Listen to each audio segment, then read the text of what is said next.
اعوذ باللہ من الشیطان الرجیم بسم اللہ الرحمن الرحیم۔ سورہ احزاب کی چند آیتیں پڑھ رہا ہوں۔ آیت نمبر 69، آیت نمبر 70، آیت نمبر 71۔ یا ایہا الذین آمنوا لا تکونوا کالذین آذوا موسیٰ فبرأہ اللہ مما قالوا۔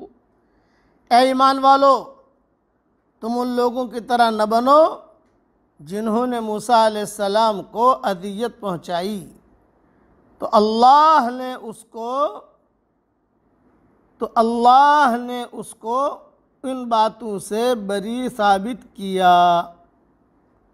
وَكَانَ عِندَ اللَّهِ وَجِيهًا، اور وہ اللہ کے نزدیک باعزت تھے۔ یا ایہا الذین آمنوا اتقوا اللہ وقولوا قولا سدیدا۔ اے ایمان والو، اللہ سے ڈرو اور درست بات کہو۔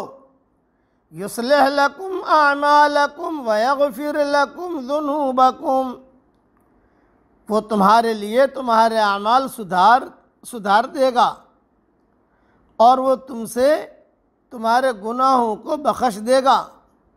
وَمَن يُطِعِ اللَّهَ وَرَسُولَهُ فَقَدْ فَازَ فَوْزًا عَظِيمًا، اور جو شخص اللہ اور اس کے رسول کی اطاعت کرے اس نے بڑی کامیابی حاصل کی۔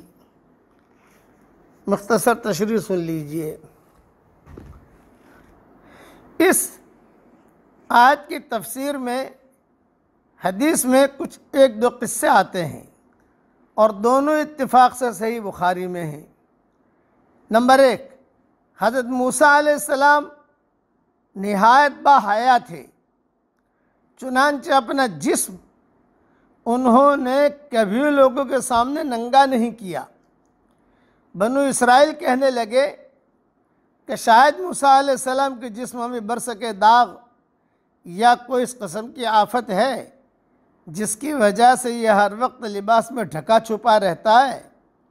ایک مرتبہ حضرت موسیٰ علیہ السلام تنہائی میں غسل کرنے لگے، کپڑے اتار کر ایک پتھر پر رکھ دیے۔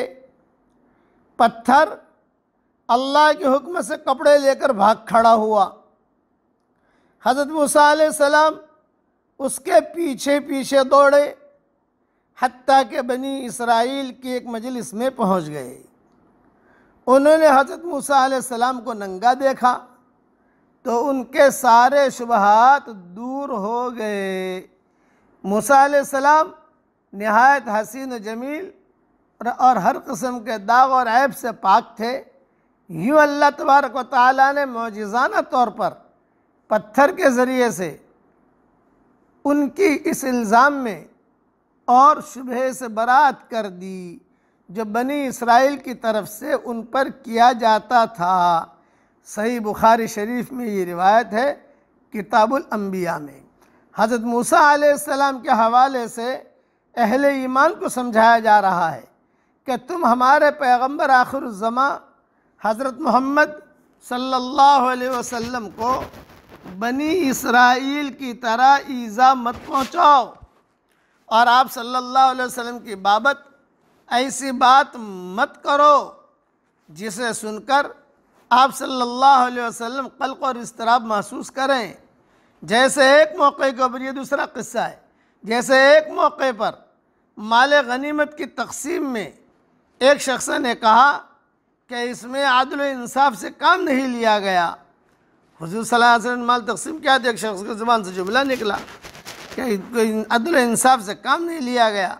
جب آپ صلی اللہ علیہ وسلم تک یہ الفاظ پہنچے تو آپ غضبناک ہوئے، حتیٰ کہ آپ کا چہرہ مبارک سرخ ہو گیا۔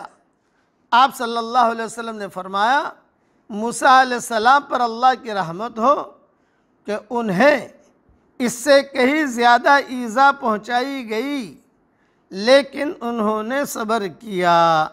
یہ روایت بھی بخاری شریف میں ہے، کتاب الانبیاء، اور مسلم میں بھی ہے اور ابن کثیر میں بھی ہے۔ خلاصہ کلام یہ کہ نبی کو تکلیف پہنچانا نہیں چاہیے اور بات بالکل سیدھی سیدھی کرنی چاہیے۔ یہ جو قول سدید کہا نا، وَقُولُوا قَوْلًا قَوْلًا سَدِيدًا، یعنی آدمی ڈھنگ کی بات کرے۔